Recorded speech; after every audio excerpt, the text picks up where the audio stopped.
Okay, I feel dumb now. I'm just trying to make it work in a functional way and I've messed up way too many things. Today we have cloud cover and cool, and my vampire soul is very happy about all of those things.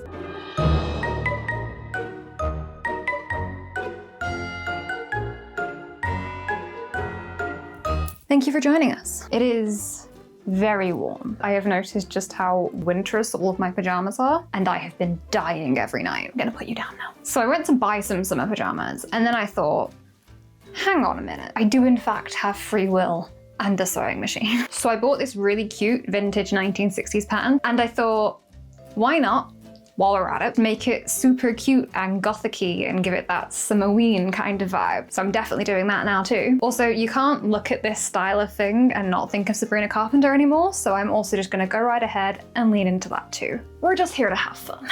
This is a fully impulsive project. I decided to do this like a day ago and I'm just running with it. As such, this is going to be a fully stash-funded project. I do actually have some pretty cool things. You may have noticed the spiderweb fabric I've had hanging over the mannequin. This is actually a tablecloth, but I figured this will work pretty cutely for the top layer neglige thingy-majig. And it's also got one of those scalloped edges. I'll put it against the white so you can see. Oh, it's got bats on too. I'm showing this terribly. Why am I doing this? I'm just gonna show you a close-up. Ooh, spooky. So then for the actual nightdress itself, I actually am gonna use a blue fabric. It's a very dark blue. I don't even know how to describe it. It's got like this little stitched in pattern thing that has a slight shimmer to it. So it's got a very subtle pattern. Again, I'll have to show you a close-up.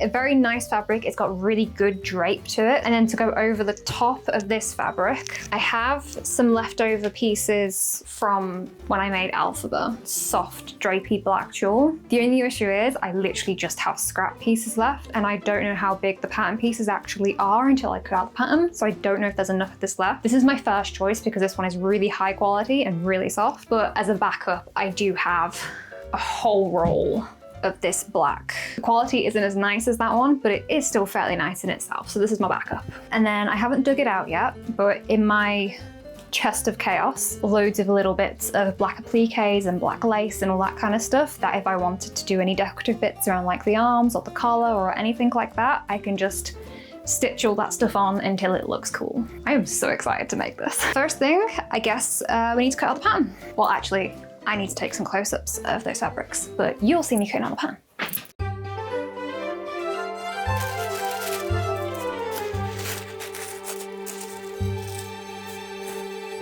Already forgot that this is actually a specific size, not just a range of sizes, and then you cut out the size that you need. This is a size 16, which according to the chart, is actually only 4 inches bigger than what I need it to be. Cut these out as size 16s, and just because of the nature of what I'm making, the negligee is already gathered in at the top, so that'll be fine. I'll just gather it a little bit more to fit me. The nightdress doesn't have any gathers in it, so I'm just gonna go ahead and add gathers in it to get rid of those extra 4 inches.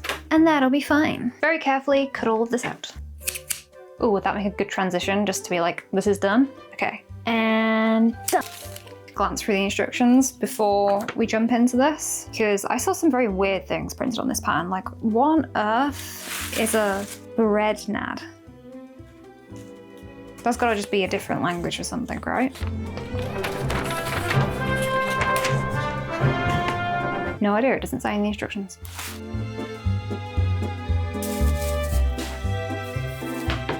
Well, this is infuriating. I have enough of the nice version of the fabric to do 3 of the 4 panels that I need. Have it on the front and not on the back or something like that, but that feels like that might end up being a mistake, and it's really annoying because this is really nice that I'm only short 1 panel. I reluctantly got out my backup fabric to see if I could get away with using the nice fabric on the front and the backup on the back. It's the same fabric. I don't know why, but I had it in my head that this was a different fabric that I bought for Alphaba and there was only a bit left, and that this was a less quality one. But it's the same fabric that came from this roll. I have plenty. Oh my god. Okay, I feel dumb now. Let's just cut out the fabric.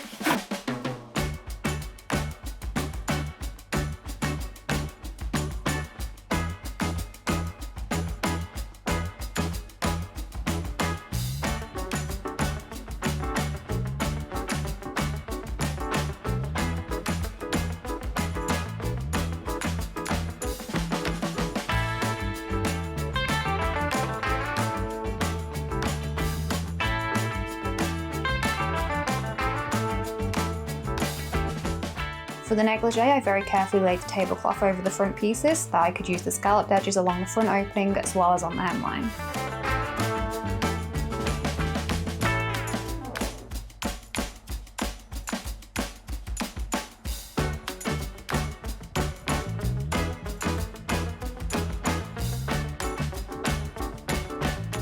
The tablecloth was not as big as I assumed it was. I probably should have checked that.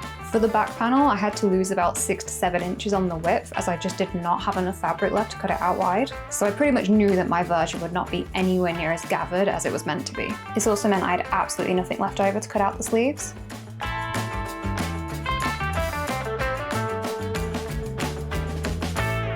Absolutely getting too hot to keep having hot chocolates, but I cannot live without them. I simply refuse. With the base fabric, so the blue one, stitch that together normally, but with the top layer, the black fabric, because it's very see-through chiffon. I've forgotten what the difference is again. It's a tulle or a chiffon, it's one of them. Because of that, I'm gonna join that one together with French seams so that it doesn't have raw edges.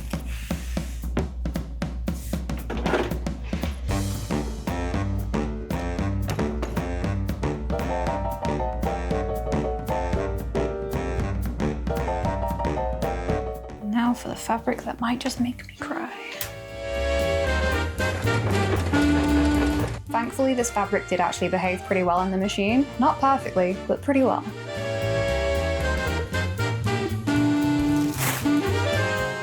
Oh, it's getting too hot to have this much hair.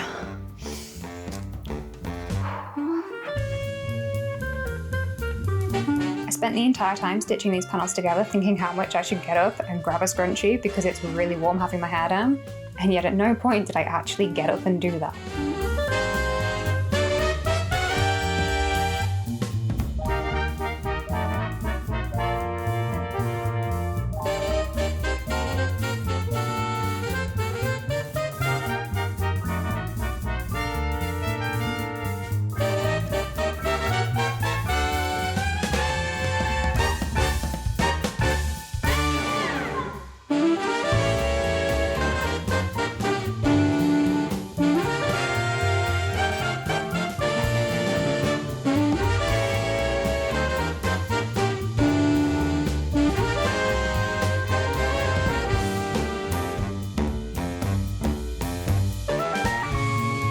With both layers assembled, I pinned them onto the mannequin so I could see how the fabrics draped together.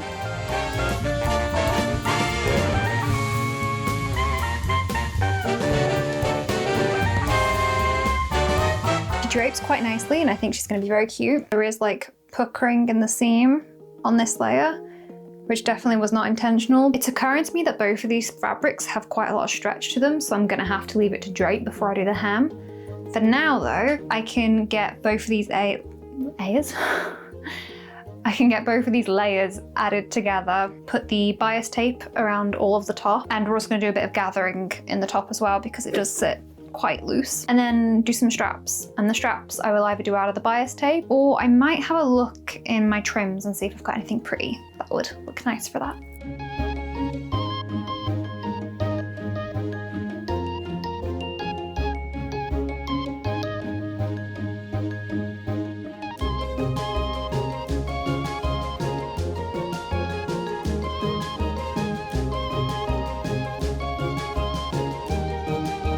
I've added the gathering along the front and the back seams. So that's like scrunched in now. And I do actually really like it. It gives the fabric this like really nice swooping drape down it, which I think is quite cool. Unfortunately, I am now thinking that gathering around the neckline and the underarms in to fit me is no longer going to look good because it's gathered here. So I don't really know what to do about that. I don't know if I should just gather it anyway. I don't know if I should just put the bias tape on and risk it looking bulky. I don't know. I'm going to put some hand gathers in and I'm going to see how it looks, and I can always just take them back out if it looks funky. Oh, it's getting much too warm. I only put the gather stitches in under the arms and it worked pretty well to reduce the size of the dress without actually ruining the design of it. I pinned the silk bias tape across the neckline, keeping it on the mannequin while I did this to make sure that I kept the gathers distributed exactly how I wanted them, and then machined it in place.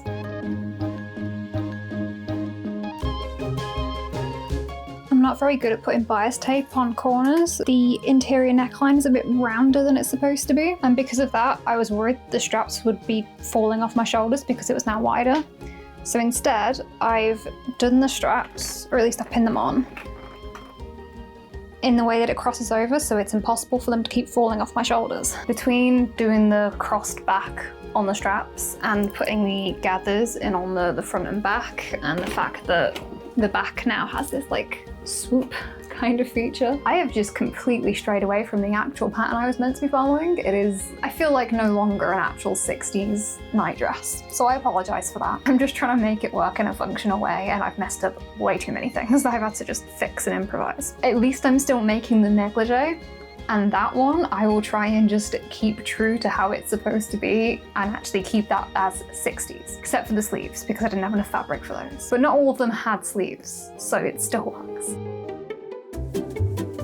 Yesterday was the hottest day of the year, and I'm very glad that it's over now. Today we have cloud cover and cool, and my vampire soul is very happy about all of those things. Today we're gonna be working on the neglige. Pin the pieces I cut out yesterday on the mannequin over the top of the nightdress, and it looks so stinking cute.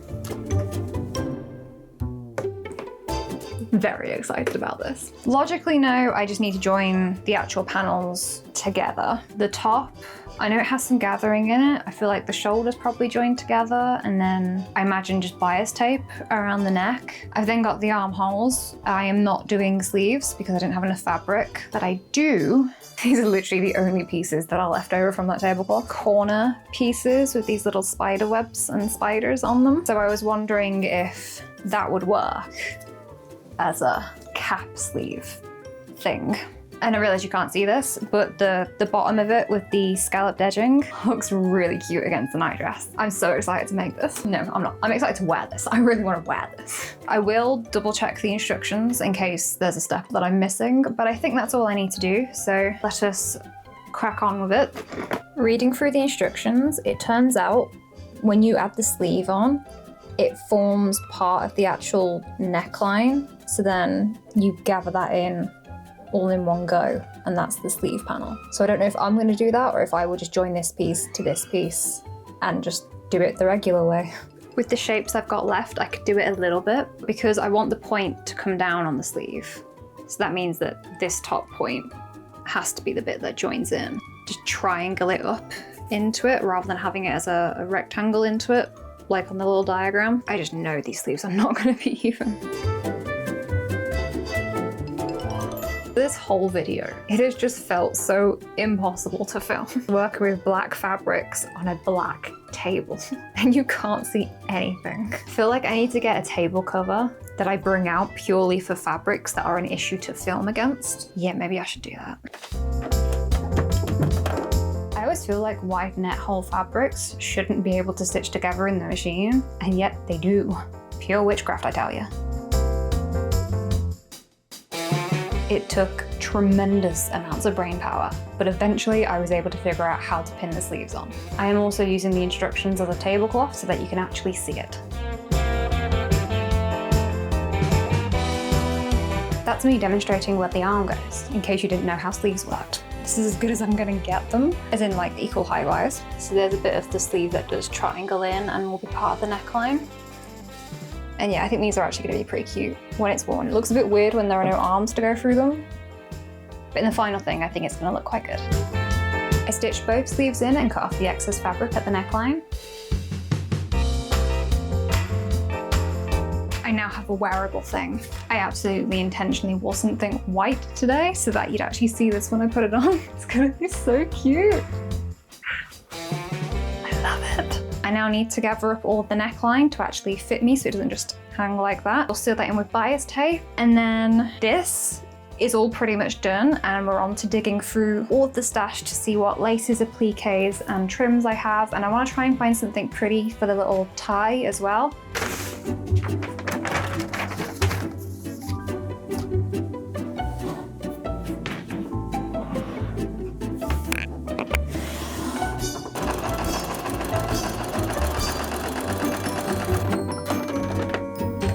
I am happy to report that after 2 years of sewing, I can finally gather fabrics on the machine. This is an achievement that I only unlocked in the past 2 months. Before that, I always had to do it by hand because I could never get it to work on the machine.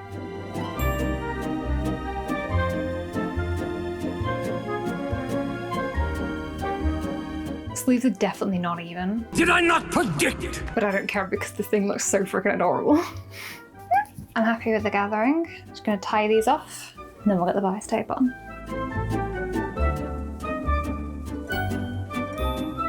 Once I pinned the bias tape on, I realised I should probably find whatever tie I was going to use so that I could stitch it into the bias tape too. I dug through the Chest of Chaos, aptly nicknamed by you guys, and chose a piece of black velvet ribbon. I also got out all of my decorative options for later. I honestly didn't look through the whole thing though, because there's only so much of this box that I can take in one go.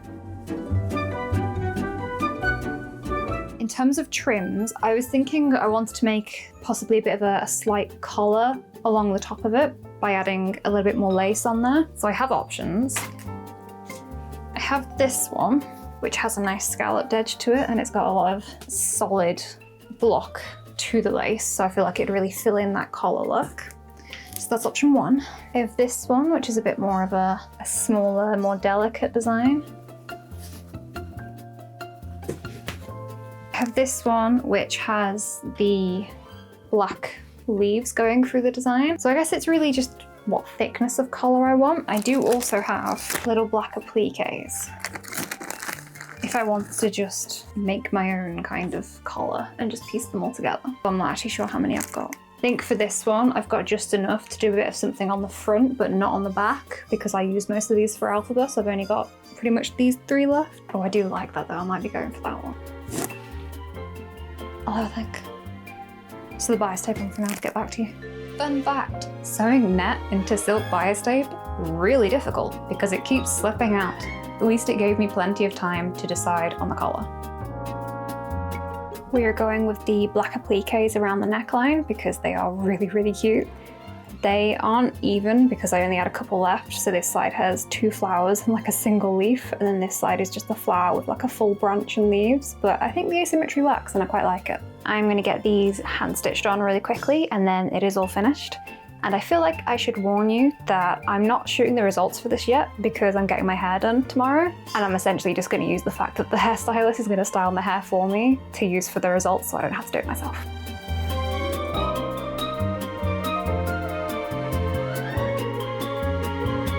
Brace yourselves, for we are going to attempt another close-up hand stitching shot. A slight improvement on my last video, but still requires work. Internet seamstresses, tell me your secrets. How do you do it?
Is that a bit loud? I found it a bit loud. I love this so much. I'm aware I basically just say that every single video, but I can't help it. I love so many things, but this in particular, it hits every spot because it's got that vintage cuteness to it, but it's also spooky and Halloween and gothic-y, which is just yes. And it's actually something I'm genuinely gonna wear all the time because it is so comfortable. Put it on and then immediately just get into bed just to test how it felt, and it's really comfy. So yeah, this is now part of my nighttime wardrobe, or just pajamas for a normal way to say that. Thoroughly recommend making some little 60s pajama sets to everybody. Everybody needs some of these in their life. Just realised I've left the filter on the camera, so I'm filming this in vintage light.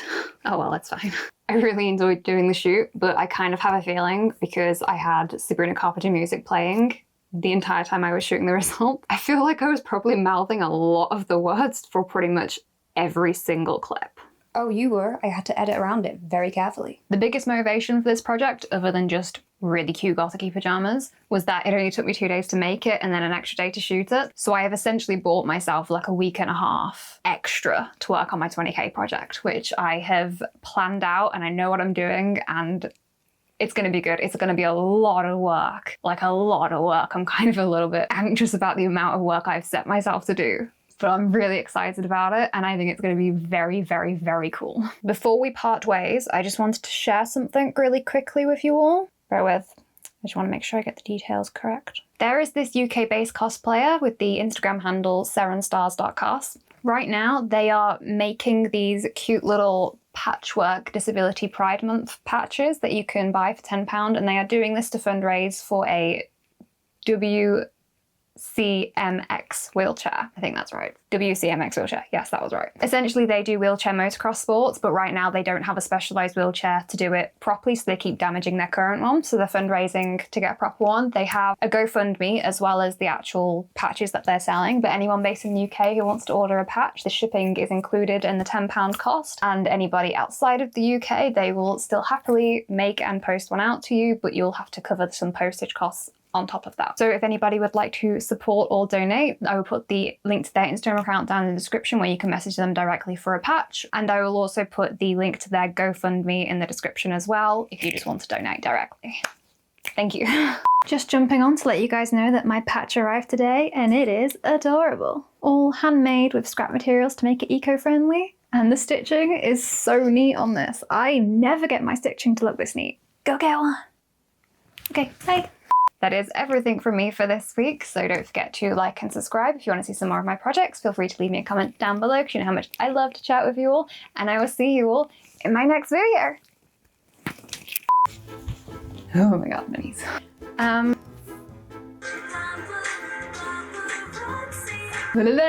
I feel weird, can't do it. I don't know what the horse impression was about. Let's just move on.